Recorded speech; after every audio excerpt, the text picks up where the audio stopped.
I'm Shy and this is baby Ezra. Say hi.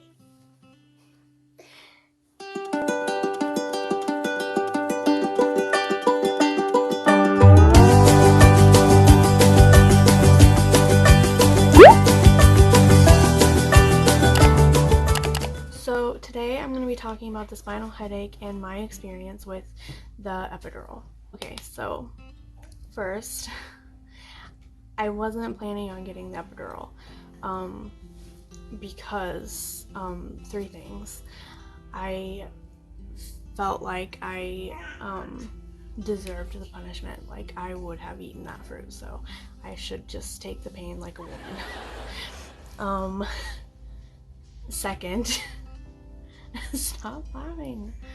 Second, I heard about side effects, and the spinal headache specifically I was scared of it. Third, I hate numbness. Like, it freaks me out. I don't like the feeling, like, it just, like, I don't know, it freaks me out, and I hate the feeling, like, even the dentist, I can't stand numbness. So, before I gave birth, I talked to my friends and my family about like their views on it, and they all said that I should just go ahead and get it. I carried the 9 months, that was pain enough. And 2 days, like just 2 days before I ended up giving birth, I was talking to my sister, and she said that I should go ahead and get it. And then I told her about my hesitations on it and why I didn't want to get it, and I told her specifically about the headache that I didn't want. And she was like, yeah, but nobody ever gets that. You'll be fine. And so I did it, and of course, I got the spinal headache. I started having contractions.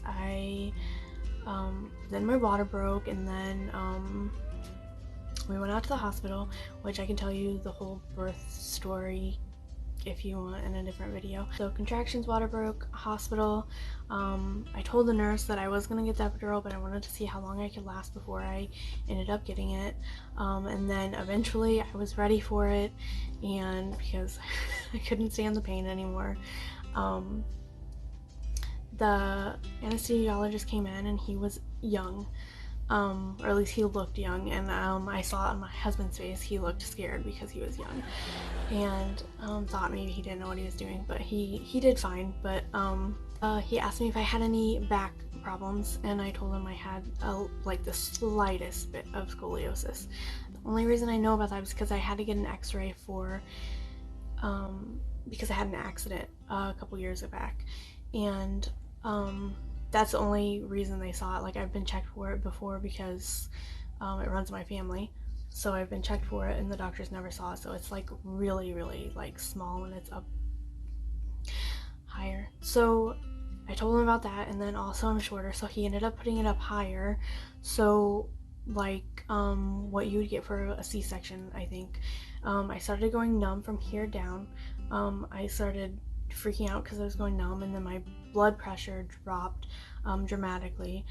My husband looked so scared, and that made me even more scared. And then I felt like I couldn't breathe, and he was more scared, well, because of what was happening, but also because the anesthesiologist looked at the nurse like he didn't know what to do, and then she was looking at him like she didn't know what to do, and then there wasn't a doctor around, and but they figured it out, and everything was fine. So the epidural only ended up working for my stomach area only. I felt it all in my... Oh, he's getting fussy. Hi, baby. Hi. Hi. Oh, you hungry, or your teeth hurting? Just kidding. Oh, poor baby. Here's the thing. Okay, so the epidural ended up working for my stomach area only. I still felt it in my back. My tailbone hurt really bad, and then my vaginal area. You can still feel it there. Okay, so anyways, I birthed the baby, and then I I was fine, and then maybe a couple hours later I started getting a headache, and I figured, well, pushing. And the nurse asked me how I felt, and I told her that I had a slight headache, and she asked me if it felt better when I laid down, because they wanted to make sure it wasn't a spinal headache. Apparently when you lay down it feels better. So later on it did end up feeling better when I was flat. And then I told her that, and then they kept me for an extra day to monitor me, and they told me before I left, well, actually they ended up giving me like codeine, and they told me to drink lots of caffeine. And then the last day that I was there,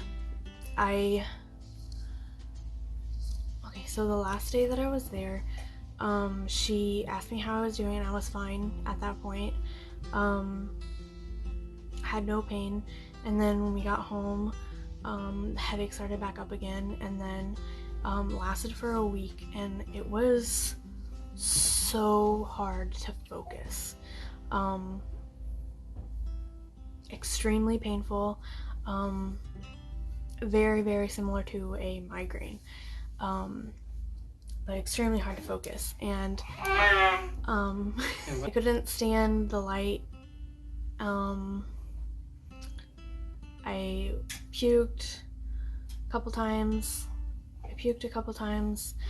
and it was just so bad. Sometimes my husband would just have to hold our baby up to me to feed him, and that was difficult. I felt like a horrible mother because I couldn't function to be able to feed my own child. It was so hard. My mom also came out to help us for a bit, so I just want to thank her for coming and helping, because that was a big help. And then I ended up going back to the hospital for a for a blood patch, and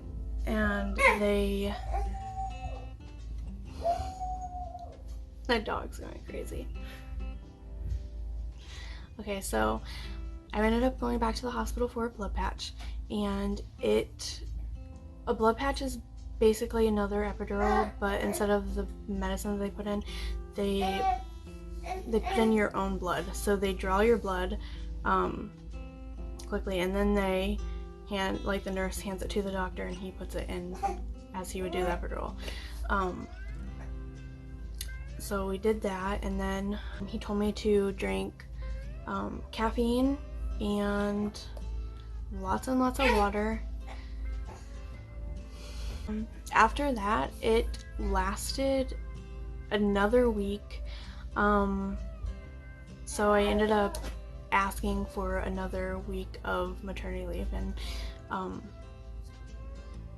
that was fine, because I felt like I had lost that 2 weeks of bonding with my baby, and that was hard. And okay, so sometimes the blood patch apparently can take a week. Sometimes it works right away for people.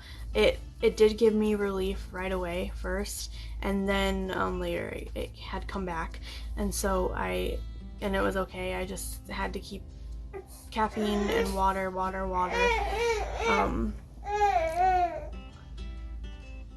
I just had to keep on the caffeine, and then the water.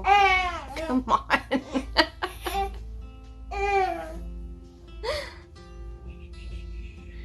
Okay, I just had to keep drinking caffeine, and why do you not like the word water? Okay, go. So I had to drink. Go. So I had to drink caffeine and then water. It kept it okay for a week, and I was able to focus. It still hurt some, but then it went away after that 1 week. But if you don't get the blood patch, I think it could last up to like 4 months or something, which sounds incredibly crazy, and I I couldn't imagine the kind of pain that I was in for 4 months. Some people have it for like years and years, like it just keeps returning, and I don't know if I could deal with that, so I'm really glad that I went back to get the blood patch. Also, I did not look at the needle for the epidural, which was a good thing, because if I did, I probably wouldn't have wanted to get the blood patch again. But and I didn't look at it then either, and I still don't know what it looks like, and I don't want to know. So I hope I could help somebody with that maybe had the same experience with me. So thank you for watching, and I'll see you for my next video.